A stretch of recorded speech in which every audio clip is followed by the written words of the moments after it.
Absolument, vous ne le perdez pas, vous le gardez. Sur ce, je cède la parole au député de Maurice Richard, qui dispose d'environ 15 minutes. Merci, Monsieur le Président.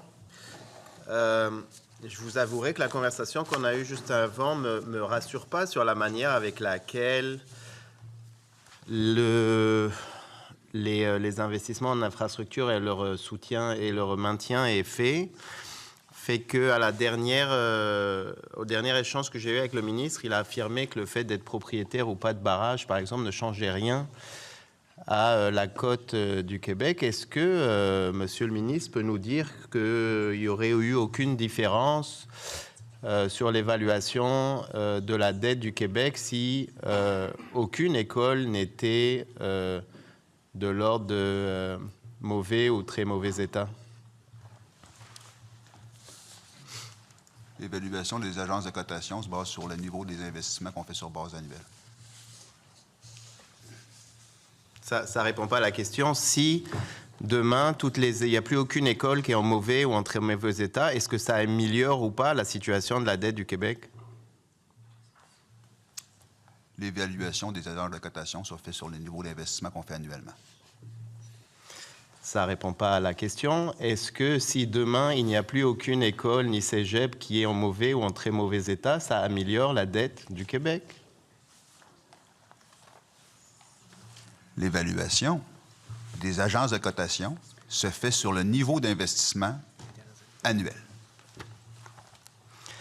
J'ai du mal à croire que Monsieur le ministre n'est pas juste capable de dire oui, bien sûr, si on améliore la situation de nos infrastructures, ça veut dire que notre dette est meilleure, même si en pourcentage du PIB, elle ne baisserait pas.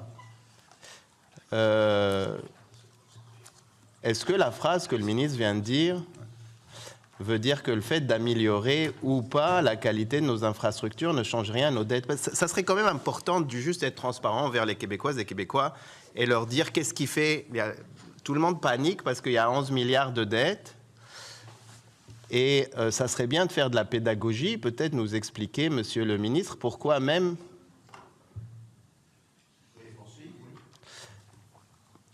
La question préalable de mon collègue, c'était par rapport aux agences de cotation. Les agences de cotation évaluent, en fin de compte, le déficit et les investissements sur base annuelle pour coter, naturellement, la qualité du parc en réalité, puis l'amortissement de son parc fait une différence par rapport au service de la dette.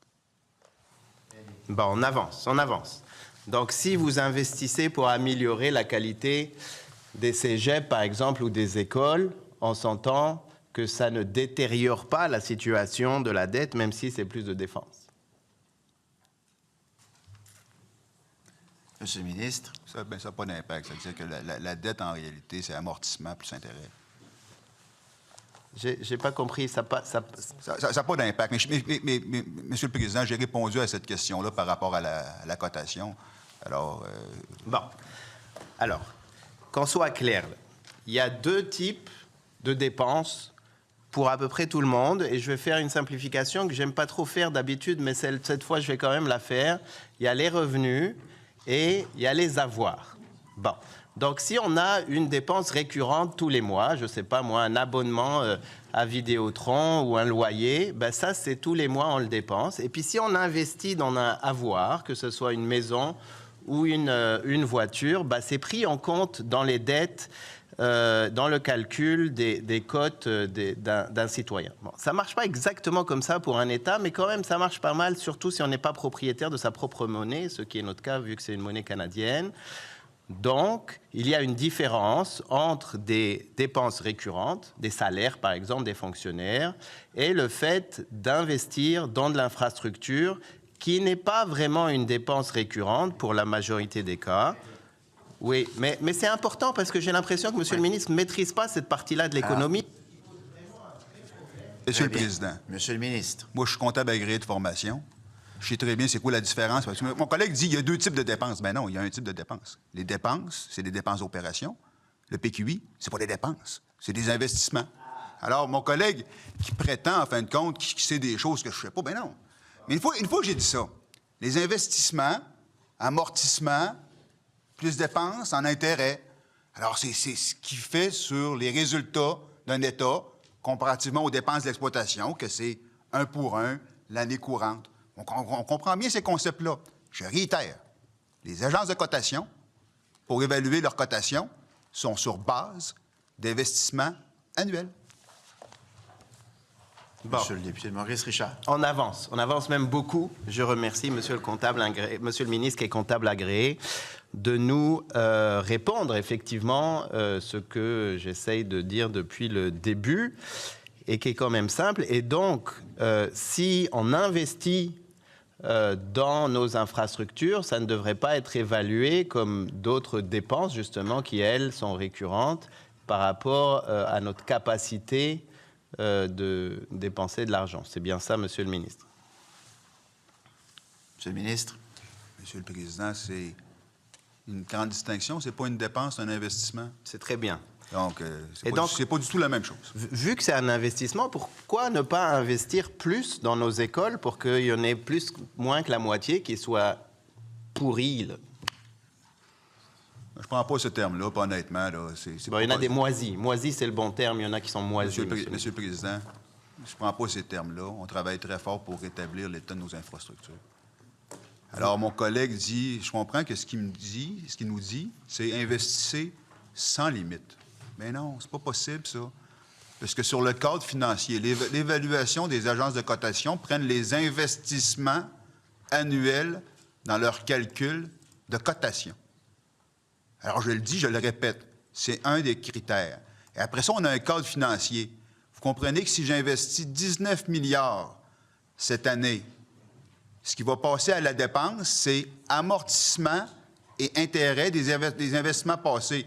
Donc, plus j'investis, plus ça fait qu'on a des dépenses d'amortissement et d'intérêt. C'est pas illimité. Mais on fait un geste, Monsieur le Président, exceptionnel. 11 milliards d'augmentation. Est-ce qu'on y croit? Monsieur le député.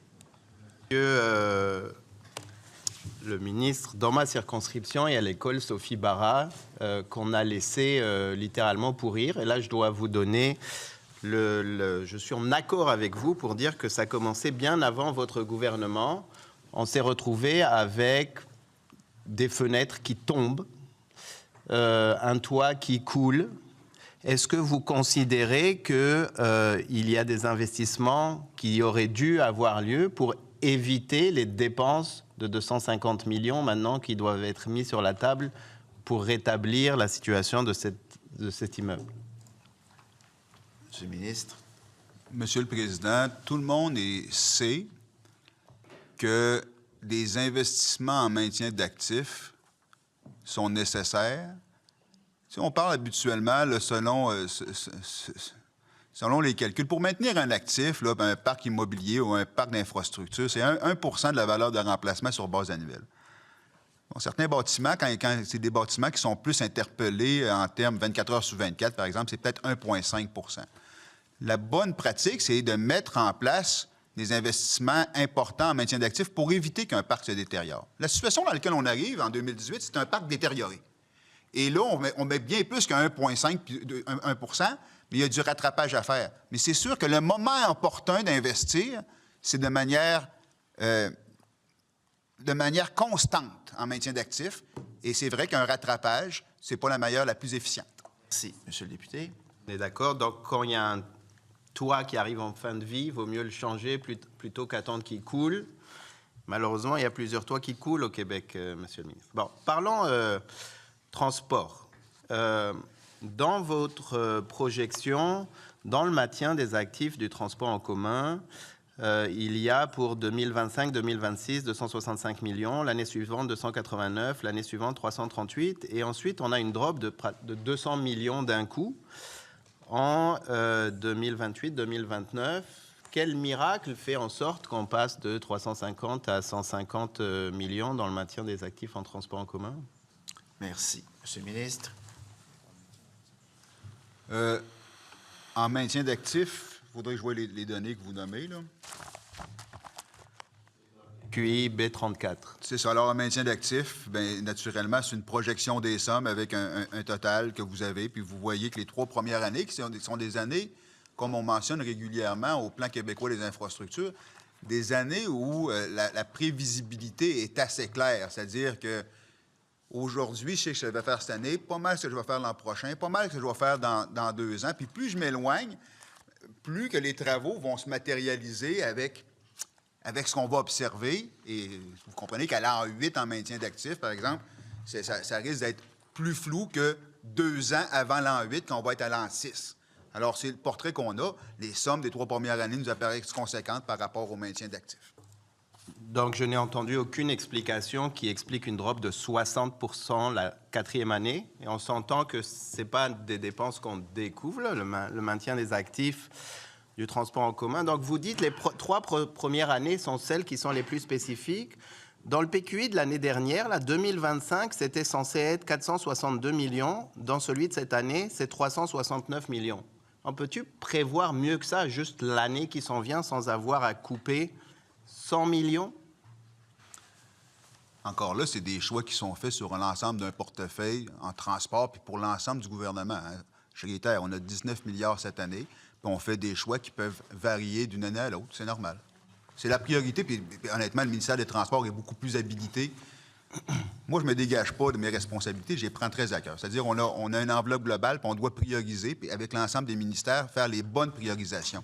Naturellement, je ne peux pas rentrer dans le détail de chacun des secteurs par rapport aux choix spécifiques. Il y a 800 projets de plus de 20 millions à l'intérieur du PQI.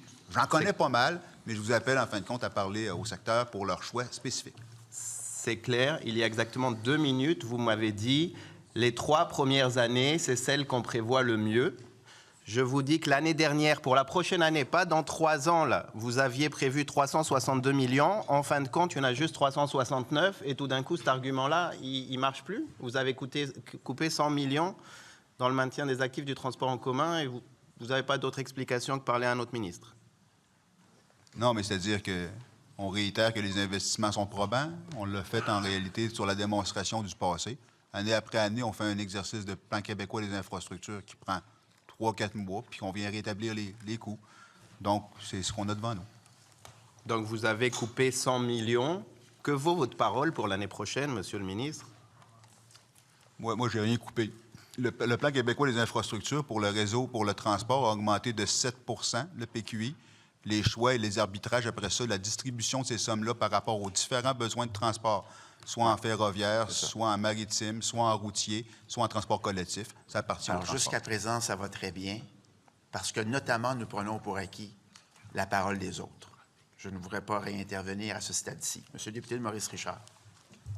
En dollars constants, Monsieur le ministre, sur les 4 dernières années, est-ce que, les 3 dernières années, est-ce que le maintien d'actifs en transport collectif a augmenté vraiment? J'ai pas le détail de cette information-là. En dollars constants. Donc, juste pour être certain, PQI 24-34, 25-35, secteur transport collectif. Est-ce que je suis en maintien d'actifs ici, chers collègues? C'est au global. Donc, oui, ça l'augmente au global en transport collectif d'un PQI à l'autre. En dollars constants. En dollars constants. Vous avez... encore une fois, vous êtes comptable agréé, Monsieur le ministre. À un moment, il faudrait qu'on ait des conversations qui soient compréhensibles pour les gens qui nous écoutent. En dollars constants... Monsieur le ministre, la parole appartient au député de Maurice Richard. Veuillez terminer, collègue. Oui, mais... Exact. Et donc, la réponse est oui, c'est en dollars constants. Depuis que vous êtes arrivé au pouvoir, ça a augmenté. Alors, en dollars constants, sur la période estimée depuis qu'on est là, l'inflation spécifique aux infrastructures qui est supérieure à l'inflation normale et de mémoire à 38 %. On a augmenté le PQI de 64 %. Le delta net est clairement qu'on investit plus dans nos infrastructures malgré l'inflation et la notion de dollar constant. Donc, on maintient des actifs et puis on va déposer cette courbe. Peut-être que Monsieur le ministre va la découvrir. Sur 10 ans, la courbe rouge que vous voyez ne fait que diminuer, Monsieur le ministre. Je ne suis pas comptable agréé, mais je sais reconnaître une courbe qui ne fait que baisser sur les 10 dernières années. Et je dois vous accorder que ça n'a pas commencé avec vous. La STM avait besoin de 500. Je vous en prie. Le PQI 2434, en maintien d'actifs et remplacement là, pour le parc de transport collectif, Oui. on avait 2,4 milliards l'an dernier, on a 2,9 milliards cette année. Donc, si je calcule rapidement, 550 millions de plus sur 2,4, on s'entend-tu que c'est nettement plus que les coûts de système, là? Vous êtes au Très pouvoir. bien. Ça fait 7 ans que vous êtes au pouvoir. Je pense que vous pouvez commencer Merci. votre courbe il y a 7 ans. Alors, nous avons terminé ce bloc. Nous pourrons